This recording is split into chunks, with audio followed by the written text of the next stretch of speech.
Hey there. Concerned about account security or just need to update your login? Changing your SoFi password is a simple, important habit for keeping your financial data secure. Welcome back to Guide with Samuel. Here's the simple way to change it. Log into your SoFi account. You'll need your current password. On the website, click on your profile icon and go to Settings or Security. In the app, go to your profile and find Security Settings.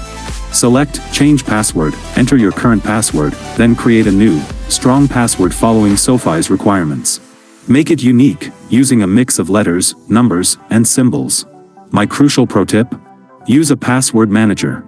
Create a long, complex, and completely unique password for SoFi.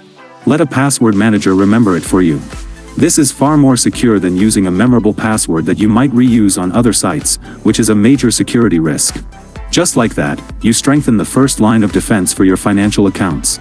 Do you use a password manager, or do you have another system for secure passwords? Share your best practice in the comments.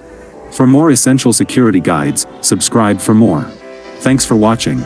I'm Samuel, and I'll see you in the next video.